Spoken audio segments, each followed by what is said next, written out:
Hi, I'm Kelly Cervantes, and this is Seizing Life, a bi-weekly podcast produced by Cure Epilepsy.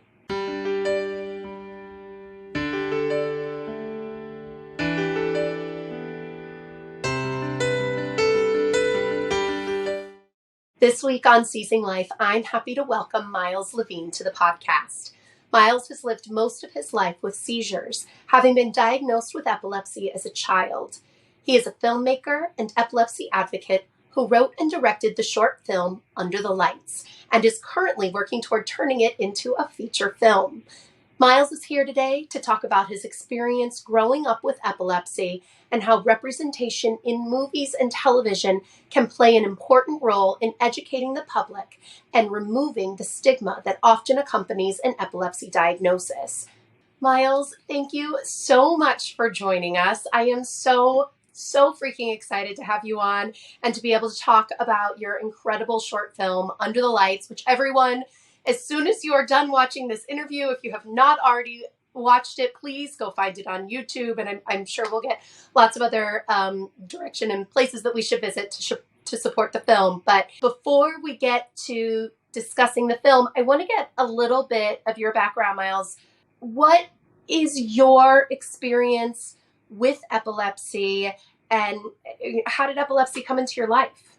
Yeah, I was diagnosed about age 4, and I saw probably near 100 physicians before I was 18. And so my epilepsy is still a mystery. I was one of those 1/3 of people that didn't respond well to existing treatments, and it was a very, very long road of, I spent more time in a clinical setting in a doctor's office than I did being a kid. So epilepsy was a huge, huge part of my childhood, more than it should have been. That really sucks. I'm sorry. What was your family told at the time of diagnosis? Yeah, I think like many families, we were told, hey, it's probably a one-off, don't worry about it. And then I started to fail the gold standard medications, and I was instructed, don't worry about the side effects. It's probably not that bad. Have more. And it took a very long time to convince doctors that my body just didn't fit the textbook, that I needed to be treated with extra care. It took a long time to convince people that, I needed to be started on an infant's dose of medication because I really was that sensitive. And it led to a lot of confusion. It led to my mom really having to lead the way with the research, and thank goodness she did. She's one of those super moms that really dropped everything to try and find the right care. And what was your experience with the providers you worked with, certainly in the beginning? Yeah. One disappointment was that it took a decade for anyone to even tell us that specialists exist. No one. Oh, like an epileptologist. An epileptologist. No one said that word. No one added that to our vocabulary. People didn't tell us about, IEPs for school. A lot of that came out of personal research, which was a shame because we probably could have saved a lot of time. And, luckily those specialists have bigger toolboxes and sort of a lot more ideas to work with. But we still hit a lot of roadblocks, and it sort of ended up just being, for me, the best care is trying to take care of yourself. It's the usual, the exercise, the hydration, going to bed on time, which is, as a teenager, when I was a teenager, is a difficult thing to adapt to because it means you can't do any of the things that other kids are doing. It means that you start to feel those sacrifices build up over time. Well, and if you rebel like a normal teenager does, the consequences are pretty severe. Yep. You learn the hard way real quick. And you learn whether the risks are worth it. And, there's a lot of like really interesting family discussions of, this one time for this one thing, do we risk it because it is important? And it's all part of the epilepsy journey. Yeah. And that's heavy to be the family member that those conversations are revolving around. Yeah, absolutely. Also, especially as an adolescent. How did epilepsy affect your social life? You talked about all these things that you weren't able to do that your friends were doing.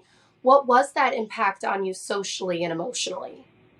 I think I was probably naive enough to probably not catch people making fun of my seizures specifically, and I was fortunate. I never had a seizure, like a grand mal seizure in a classroom. I have absence seizures, petit mal epilepsy as well, and so that happens all the time. And I don't think I ever caught it. I say I got made fun of for other reasons, right? But it doesn't help when you can't relate to your peers because you can't participate.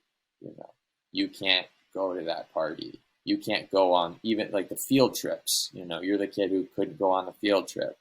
I remember distinctly that it was a very big deal, this one field trip that I really wanted to go on. It was a family conversation that was difficult, and to justify it, my dad came along, and I remember late at night in the bunk beds, the other kids wouldn't stop talking.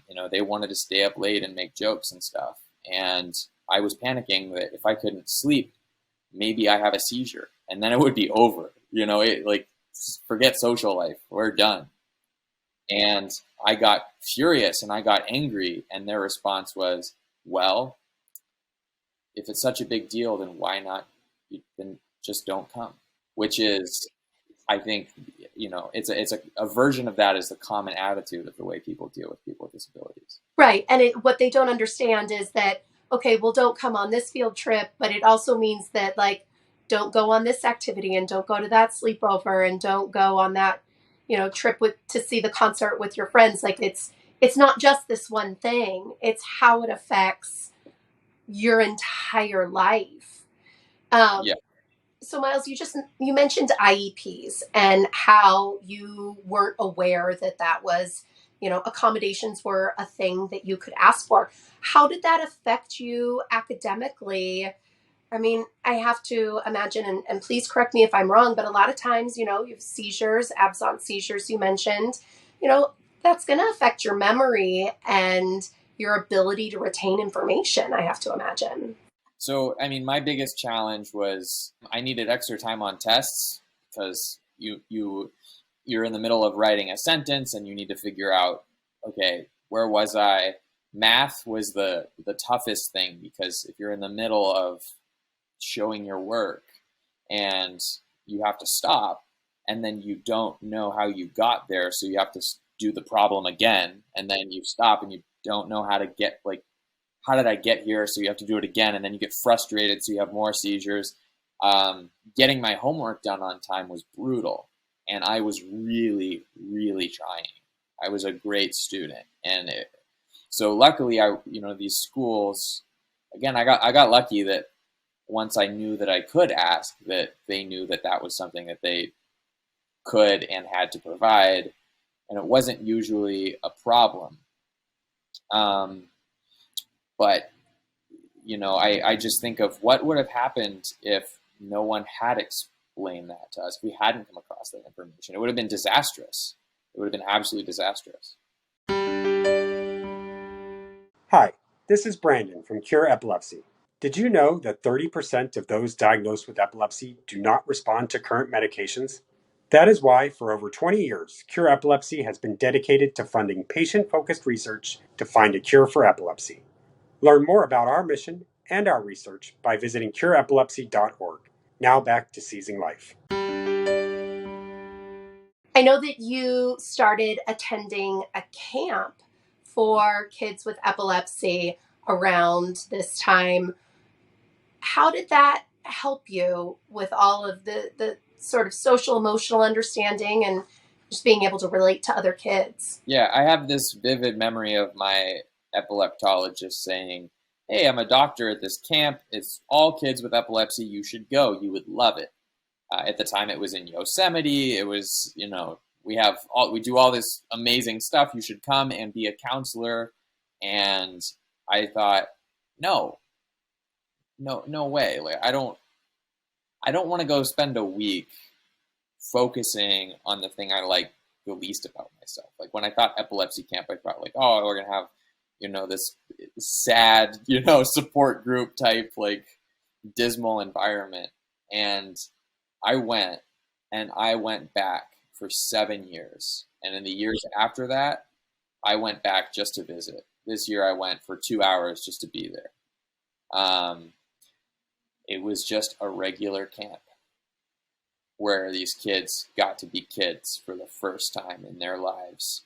And I would make the video each year to try and get people to donate and support this thing. And you interview these kids and you say, what does camp mean to you? And they'd say, oh, I like basketball. No. What does camp mean to you? Oh, well, I like capture the flag. Oh, no, it's not working.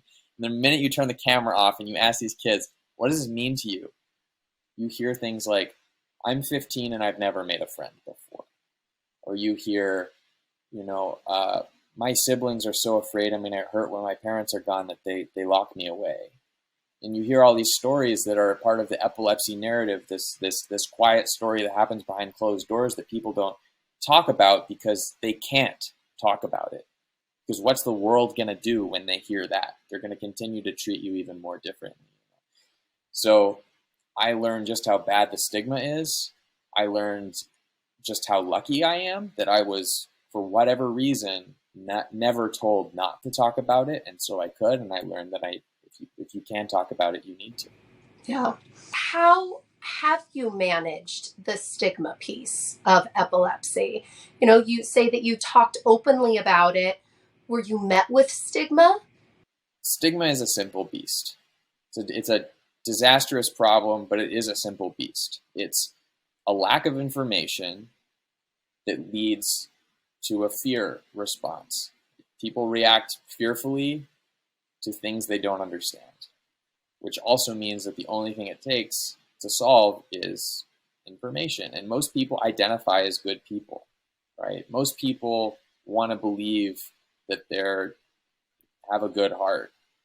And I learned that when you talk about it with confidence and you sort of learn to curate your narrative to explain yourself, most people respond to that confidence with confidence. If it doesn't sound like a big deal, then it's not a big deal. But where it gets tough to ride the line is, how do you make sure someone has the amount of information without being in a position where you have to explain your whole life all the time? And, you hate to sound weak just to get someone to understand what you need.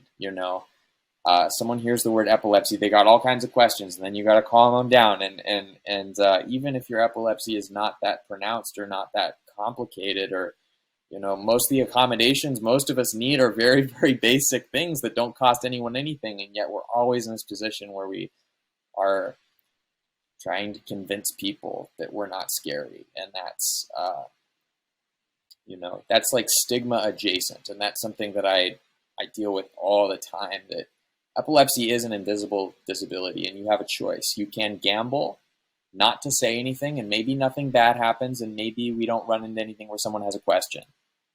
Or I can gamble that if I tell everyone, and if I'm careful about how I do it, that people will be confident and they will not be afraid, and they'll give me what I need.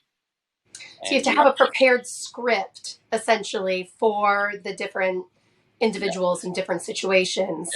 Yeah. All ready to go. And even in a situation where I just know, what are the chances that I'm going to have a grand mal seizure right in front of this person? Like in my case, you still, like, regardless of that, you still have to say something, because otherwise, you worry what kind of questions they're asking in their head that they're afraid to ask that make them fearful. And, as an adult now, I don't drive, I don't drink. You meet someone and you tell them, oh, you want to go out for drinks? Like, oh, actually, could we do something else? Because I don't drink. And then it comes up that you don't drive, and you've got to, oh, they probably think I have a DUI, so I got to, I gotta explain that now. And then suddenly you've explained your whole life, and you look ridiculous. Oh, do I sound ridiculous? So you learn to have a narrative that is correct, that doesn't scare anyone, that's also not a lie, and that's the experience. It's a lot. It's a lot to prepare. Yeah, it burns calories.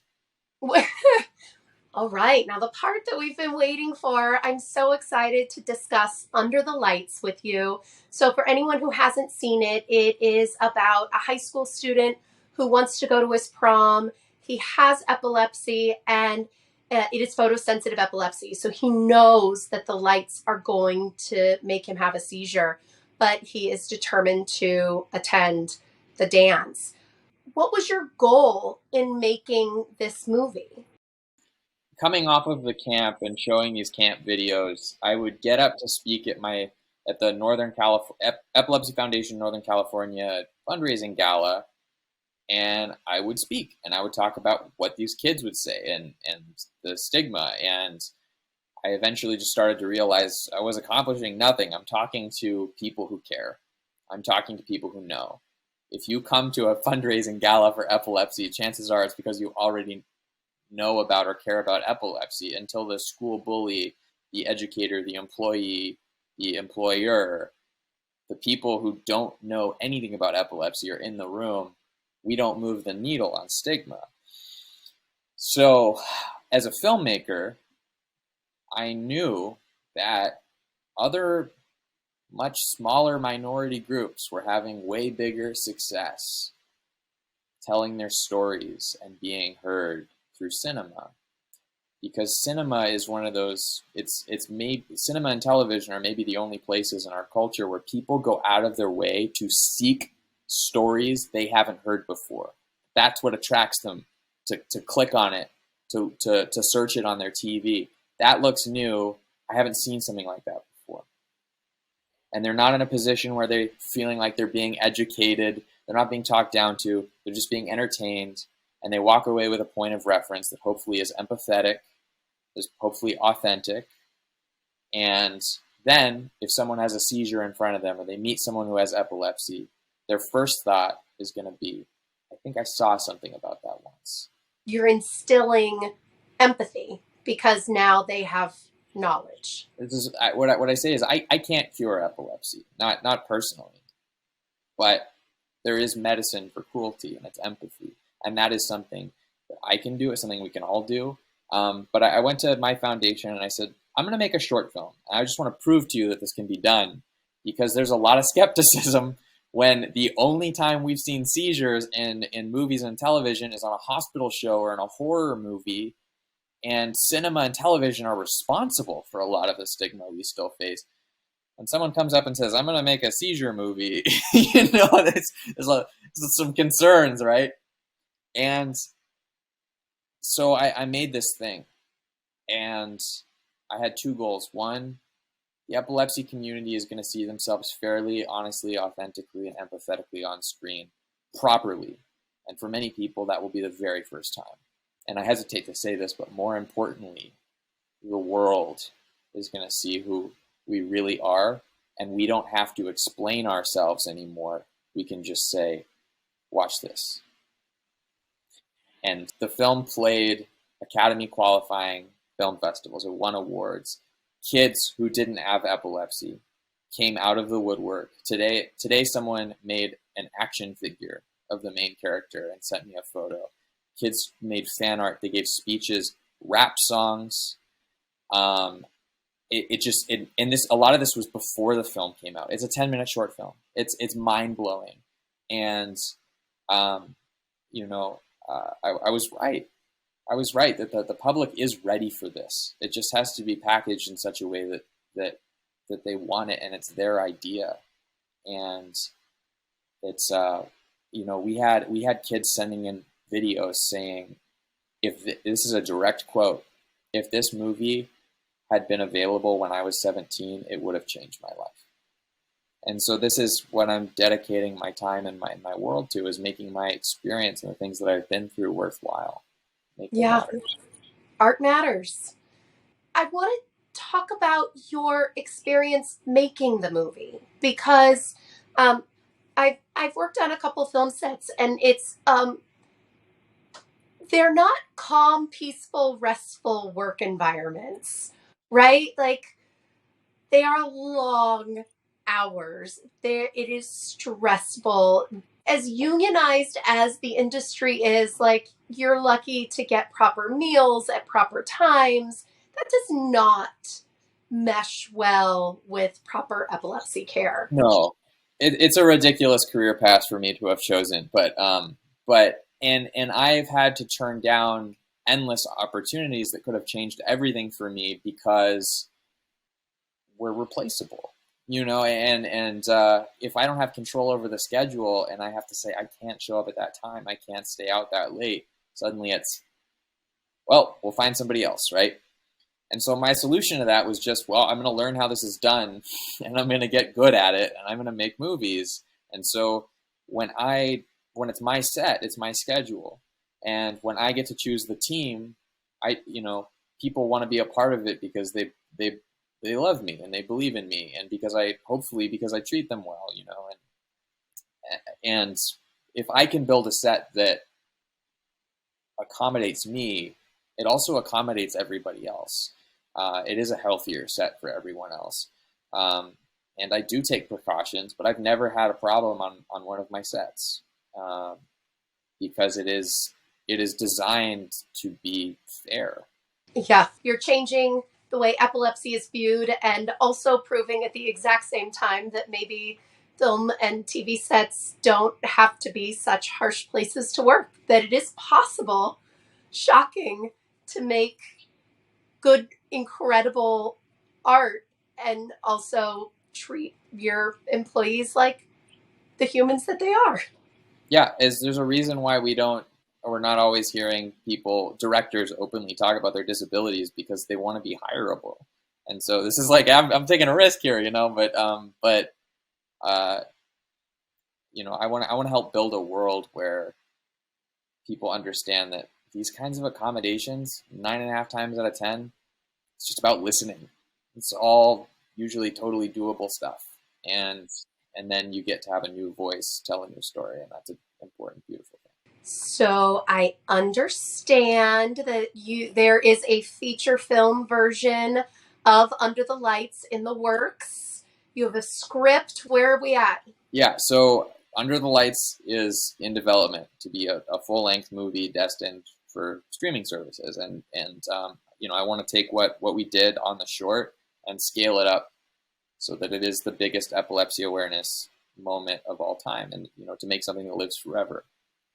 And so we're in development, we're casting, we're putting the financing together, and I was one of 5 filmmakers picked to be flown to the Tribeca Film Festival in New York to pitch in front of AT&T and HBO. And that's amazing. Yeah, it was exhausting. And the internet made its decision. They poured out. It was a landslide. We won the audience award. It was $50,000. People resonate with the idea of hearing a story that has never been told, that is universal and applies to everyone. And so right now, all we need to do is raise the money. And so I'm hoping people will watch the short, and if you believe in the mission, you can make a tax-deductible donation on the website, underthelightsfilm.com. underthelightsfilm.com. Perfect. Yes. And you can also watch the short there too, correct? Yeah, it's all there, and you can also reach me that way. Perfect. Before I let you go, I want to know, what advice do you have for young people with epilepsy as they are going out into the world, as they're in high school, as they're going through very similar experiences that you have had? What can you tell them? Yeah. You are more than your disability. And the first step is to invest the time that you have between seizures in things that you like about yourself or things you want.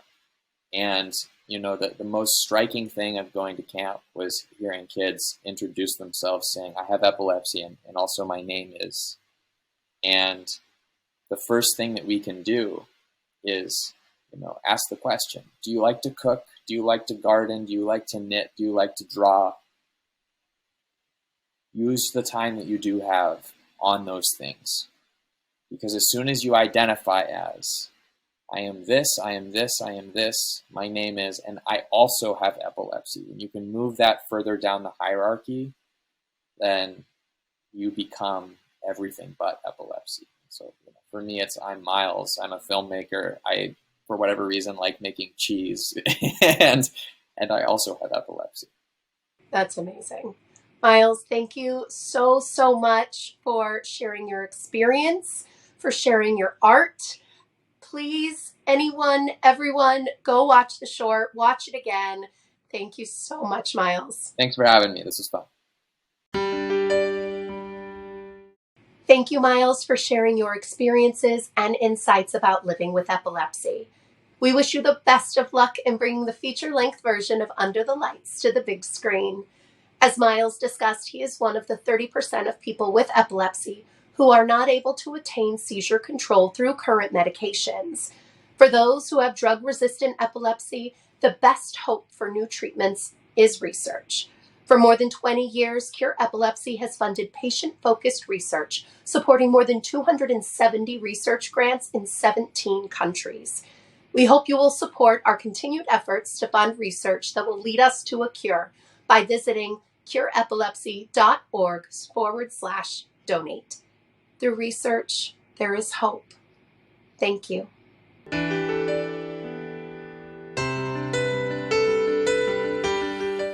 The opinions expressed in this podcast do not necessarily reflect the views of Cure Epilepsy. The information contained herein is provided for general information only and does not offer medical advice or recommendations. Individuals should not rely on this information as a substitute for consultations with qualified healthcare professionals who are familiar with individual medical conditions and needs.